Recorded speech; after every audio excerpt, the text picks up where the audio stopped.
Fala pessoal, muito bom dia, boa tarde, boa noite, não sei o horário que vocês vão estar assistindo a esse conteúdo, né? Bom, meu nome é Rafael, sou formado em Ciência da Computação, pós-graduado em Gestão Estratégica de Negócio e atualmente faço um curso técnico de Automação Industrial. Bom, já trabalhei muito tempo como engenheiro de dados e atualmente trabalho como Quality Assurance em uma empresa.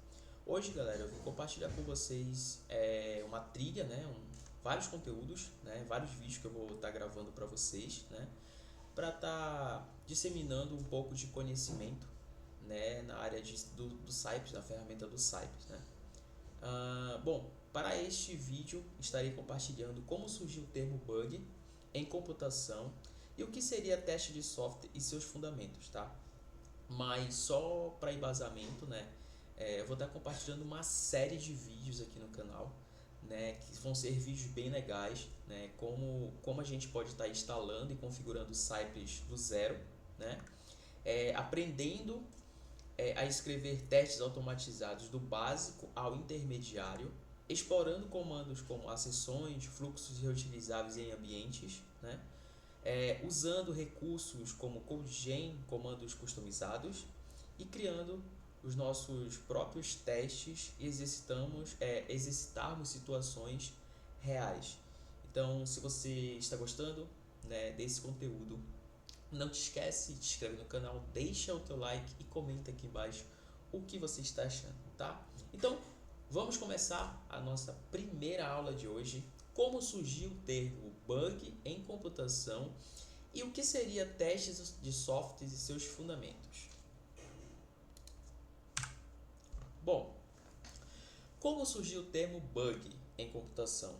O termo bug, que significa inseto em inglês, foi usado pela primeira vez na computação em 1947. Engenheiros trabalhando no computador Mark II da Marinha dos Estados Unidos encontraram uma mariposa presa nos circuitos que acusava mau funcionamento do sistema. A equipe removeu o inseto e registrou no diário First Actual Case of Bug Found, primeiro caso real de inseto encontrado. Desde então, o termo passou a ser usado para se referir a falhas, erros ou defeitos no hardware ou software. Uma curiosidade muito importante: o uso da palavra bug para descrever problemas técnicos já existia antes, mas esse evento popularizou o termo no contexto de computação moderna.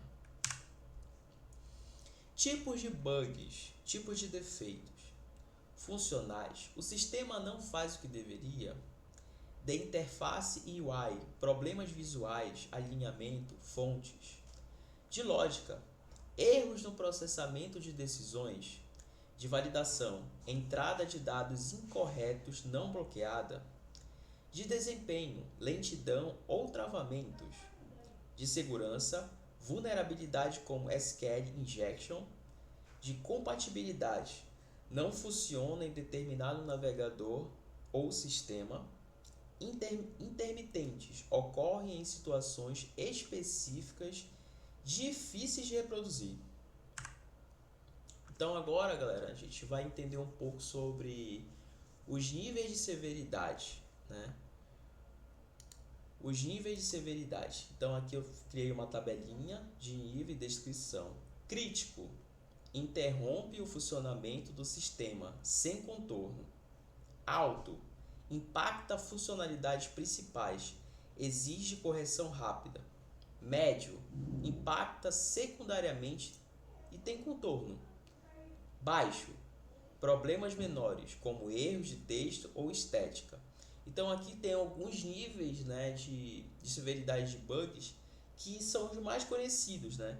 Só que também são conhecidos como Side Effect Major, que seria o crítico, Side Effect Minor, que seria o alto, Major, né, médio, e o Minor, baixo, né? Depende muito, né, de como as empresas elas tratam, né, os níveis de severidade dos bugs. O que é teste de software?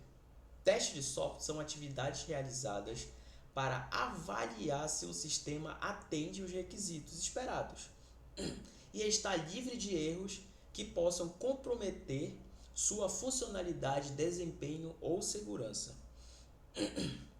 O objetivo dos testes: verificar se o software funciona como esperado, detectar bugs antes que o usuário final seja impactado, validar requisitos funcionais e não funcionais e aumentar a qualidade da confiabilidade do produto. Tipos de teste de software. Aqui eu separei 3 tipos de teste de software para compartilhar com vocês, né, que são os mais usados. Testes funcionais. Eles avaliam o que o sistema faz. Então aqui tem alguns exemplos, que são testes de unidade, testes de integração, testes de sistemas e testes de aceitação. Já tem os testes não funcionais, né? Eles avaliam como o sistema se comporta. Então tem o desempenho, que no caso é a performance. Se o site está com uma performance boa, ele está rápido, né?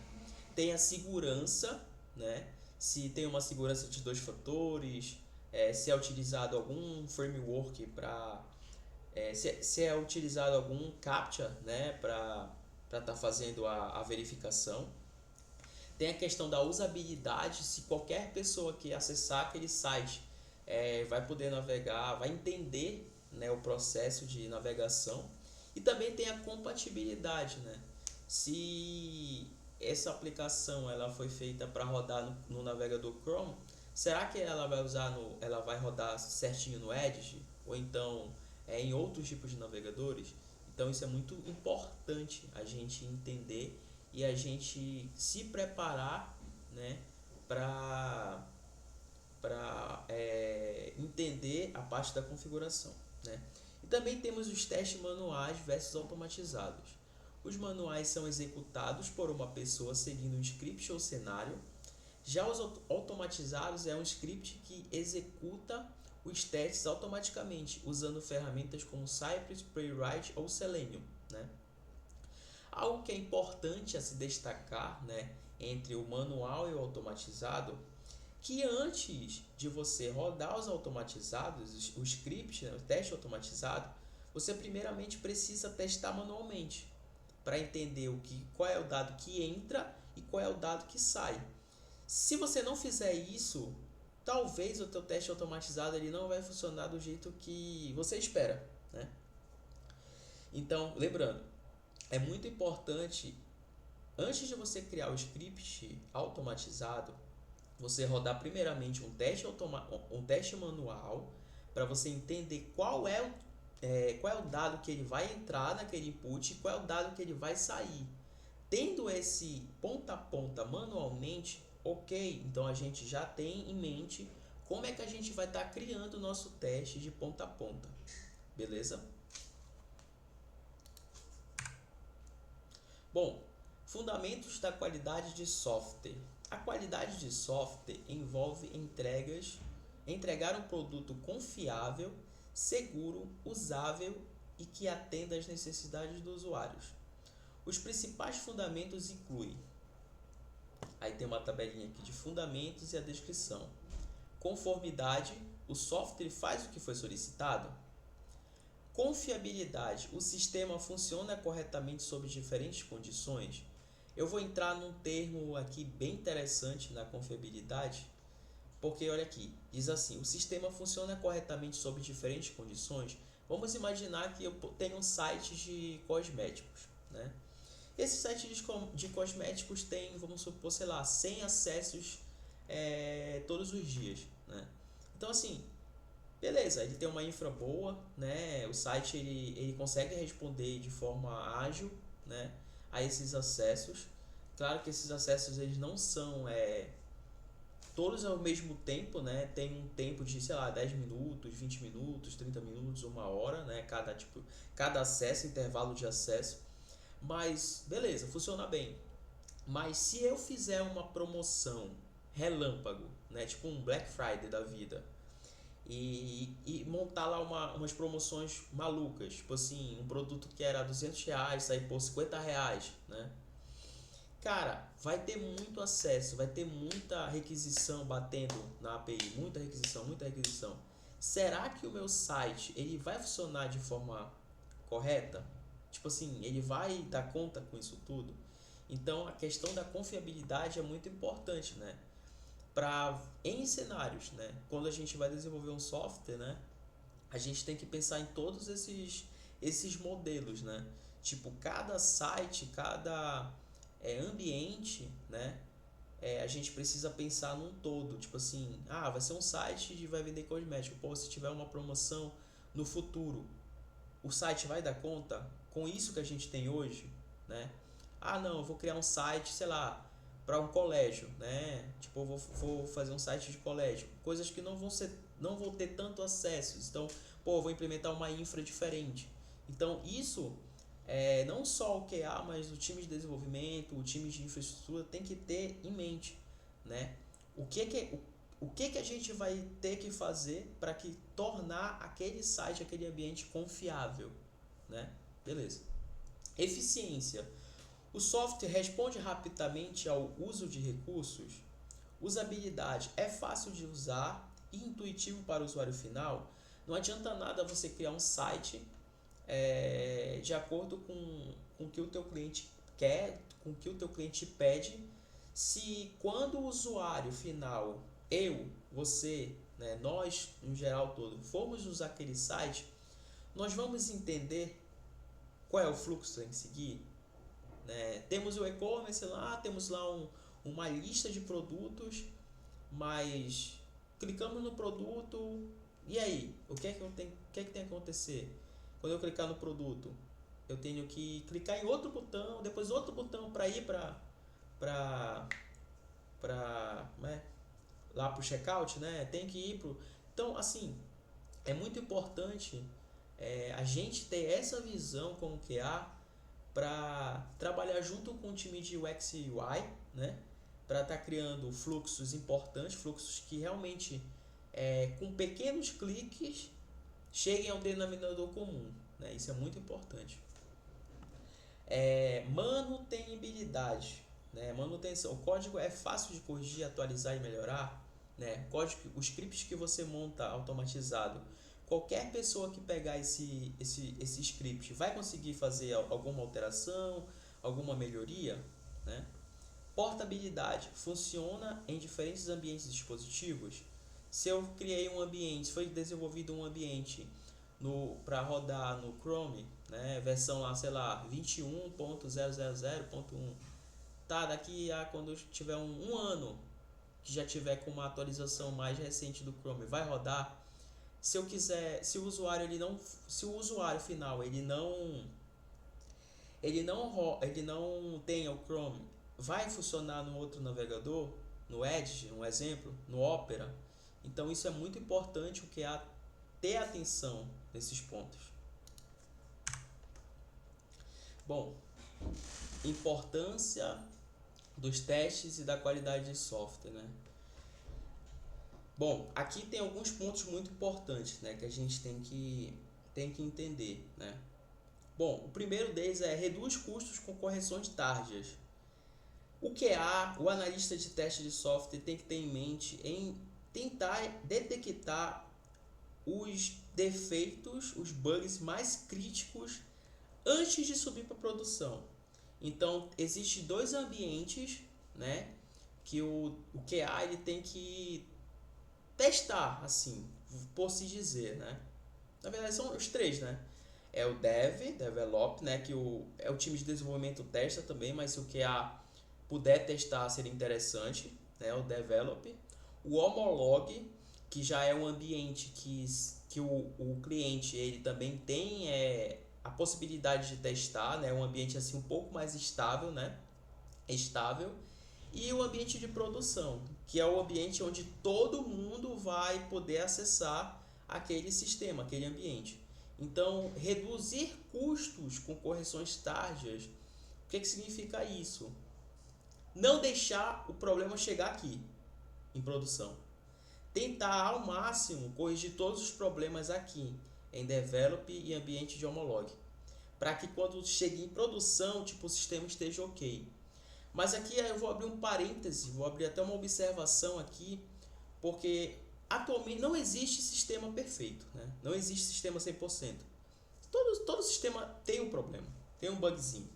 Mas que esse bug ele não seja um bug crítico, que quebre o sistema, que quando o usuário for fazer uma compra naquele sistema, tipo, ele consiga fazer a compra, né? Por mais que possa demorar um pouco, talvez, né? Tenha um bug, mas que ele consiga, né? O que mais acontece é que a maioria das empresas elas não focam em nenhum time de QA, nenhum time de teste de software, nada. Então eles só contratam desenvolvedores, né, para fazer o desenvolvimento. E aí o que acontece? Muitos bugs passam, porque muitas das vezes o desenvolvedor não tem aquele olhar crítico. Ele pega a feature que ele tem que desenvolver, desenvolve e manda para produção. Chega lá em produção tudo quebrado, né? E aí acontece uma série de problemas e aí que entra os custos, né? É muito mais difícil para o dono de empresa, né? Pro cliente depois contratar um QA para ir validar isso em produção, né? Então o processo não é esse, o processo é ter um desenvolvedor, ter um QA, ter um PO, ter um X-Design, ter um cara que trabalha com a infra, para justamente cada cadeia ter o seu ponto fundamental para que possam atuar todos juntos, né, no desenvolvimento de um software. Bom, evitar falhas críticas em produção, como eu já havia citado, né, garante a satisfação do cliente, né? Então, com esse tipo de explicação que eu pude compartilhar contigo, com você, né, você consegue perceber que tendo essa cadeia, né, de processos, tendo esse time de infra, tendo esse PO que vai verificar, né, as funcionalidades a serem desenvolvidas, ter o time de desenvolvimento e o time de QA para fazer os testes, quando isso tudo subir para produção, pô, vai estar muito mais enxuto, vai garantir muito mais a satisfação do cliente e vai garantir muito mais que o sistema não quebre no futuro. Muito top. Aumenta a credibilidade do time e da empresa, né? Fazendo entregas positivas, né? Fazendo entregas que não quebrem o sistema, né? E permite entregas mais ágeis e seguras. Isso é muito importante. Bom, agora eu venho trazer com vocês aqui, para vocês, a diferença entre analista de testes e o QA. Tem algumas diferenças que são bem relevantes aqui, tá? Então aqui eu tenho uma tabela, né? Onde temos a primeira coluna, que é a função, a segunda, analista de testes, e a terceira, Quality Assurance, QA, né? Então a função, o foco principal, né? O analista de testes é encontrar defeitos no software. Já o QA é garantir a qualidade do processo de desenvolvimento. Então o QA está lá junto com o desenvolvedor, né? Entendendo como é que está funcionando o processo, entendendo o que o desenvolvedor tem em mente para desenvolver aquela funcionalidade, e o QA já tem que estar apto a estar criando cenários antes mesmo da tela estar pronta. Isso é importante, tá? Atuação. Analista de testes. Testar aplicações, reportar bugs e validar requisitos. Já o QA, ele participa de decisões, propõe melhorias e define estratégias, né? Então, o analista de teste é o cara mais para testar a mesma aplicação, verificar os bugs lá e validar os requisitos. Já o QA não, ele participa das decisões, ele propõe melhorias que podem impactar na usabilidade ou então em determinada parte do sistema, e ele define estratégias de testes, né? Esse ambiente, esse site aqui, ele vai receber muitas requisições? Pô, já tem que estar em mente, pô, vai receber muitas requisições, então eu vou fazer muito teste de performance para ver se vai aderir, né, a todos essas requisições, né? É, ah, pô, esse daqui a gente sabe que vai ser uma caixa preta. A gente não vai ter acesso ao código. Então vamos fazer muitos testes manuais primeiramente, depois a gente vai verificar quais são as partes que vão trazer relevância para o cliente, né? Porque o QA que trabalha com testes automatizados, ele não automatiza tudo. Ele só automatiza aqueles processos que fazem, que trazem algum tipo de relevância para o usuário final, para o cliente. Vamos supor que eu tenho um site, um site e esse site tem uma tela de login. Nessa tela de login, quando eu passo essa tela de login, temos lá um gráfico gigantesco, né, um board muito top, né? E aí eu preciso cadastrar usuários, né? Eu quero saber quantos usuários tem cadastrados. Então, nessa visão, nesse cenário que eu estou te dando, o que você ia automatizar? Você ia automatizar a tela de login ou você ia automatizar o processo do dashboard e o cadastro de usuários? Na minha concepção, você ia automatizar o dashboard e o cadastro de usuários, porque é isso que é relevante para o usuário. Já a tela de login não é. A tela de login é algo normal, entendeu? Então é nesse sentido que a gente tem que participar das decisões, né, com o time, propor melhorias. Você vê que tem dois botões lá que são redundantes, dois botões iguais. Você tem que propor no UX Design, ó, tem dois botões aqui que aparentemente são redundantes, fazem a mesma ação. Não faz sentido ter dois botões com o mesmo nome, mesma ação na tela, entendeu? E definir estratégias de teste, como eu já havia citado.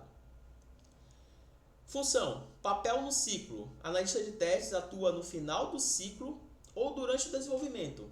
Ele atua no final do ciclo, então o PO, o cliente, o time de desenvolvimento compartilha tudo que o cliente quer, né? Monta as telas, tudinho, e aí depois disso tudo que o analista de testes vai pegar, vai entender o processo junto com o time de desenvolvimento. Já o QA não. O QA ele atua em todo o ciclo, desde a análise até a entrega. Então o QA ele tem que estar junto desde o primeiro dia que vai ser inicializado o projeto, para entender os pontos que o cliente vai trazer, para entender se a infra que vai ser alocada para aquele projeto vai abranger tudo que o cliente está pedindo. O QA já tem que ter em mente quais são os tipos de teste que ele vai estar implementando, né? Quando o design ele começar a criar as telas, ele já vai começar a criar os scripts, entre aspas, criar os scripts de testes automatizados, que ele vai ver que são viáveis para começar a desenvolver, né? Para começar a criar, né? E é isso, galera. Ferramentas. Bom, o analista de teste e ferramenta de teste tem que ter pelo menos conhecimento, né, de ferramentas de teste de automação, né? Já o QA, ele tem que ter as métricas, auditoria e melhoria contínua, então ele tem que ter o entendimento das ferramentas, pelo menos tem que ter o conhecimento de automação de uma ferramenta, né? Hoje existem várias ferramentas, mas as ferramentas mais usadas é o Cypress e o Playwright, né? Muitas empresas utilizam o Selenium também, mas ele precisa ter o entendimento de métricas, né? Estimar a cobertura de código, né? Também essa parte da auditoria é muito importante, e a melhoria contínua, que é a questão do CI/CD, né? Alocar esses testes que a gente for criar em automação numa esteira, né? Onde a gente possa estar rodando isso de forma mais manual, mais automática, né? Bom, função, perfil esperado, analista de testes ele tem que ter um olhar detalhista e técnico. Já o QA ele tem que ter um olhar mais analítico, estratégico e ter uma visão de produto, né? Aqui embaixo eu coloquei um resumo onde o analista de testes é uma peça fundamental na execução e análise de testes. Já o QA, ele olha o processo como um todo, buscando formas de evitar que bugs ocorram. Bom, para que possamos concluir, né, eu trouxe aqui um breve resumo, né? A história do termo bug nos lembra que falhas em sistemas existem. desde os primórdios da computação e que detectar e prevenir erros sempre foi um desafio essencial no desenvolvimento de software. Com o avanço da tecnologia e a crescente demanda por sistemas mais seguros e confiáveis e eficientes, os testes de softwares deixaram de ser uma etapa final e passaram a fazer parte do processo do ciclo de desenvolvimento. Compreender os fundamentos da qualidade de software e os tipos de níveis de bugs e a diferença entre o papel de analista de testes e o do profissional de QA é fundamental para contribuir com entregas de alto valor. Mais do que encontrar defeitos, os profissionais de QA e testes têm hoje a missão de promover a excelência e prevenir falhas e agregar valor contínuo aos produtos e às equipes. Então, galera, basicamente o vídeo de hoje foi esse, né? Eu espero que vocês tenham gostado desse vídeo. Eu acho que esse vídeo foi bem interessante para vocês entenderem um pouco sobre a área de teste de software, a diferença entre analista de teste e QA, né? Entender também os tipos de bugs que hoje existem, né? E entender um pouco sobre essa metodologia realmente, né? Então, galera, eu vejo vocês no próximo vídeo. O vídeo tá impecável, espero que vocês gostem.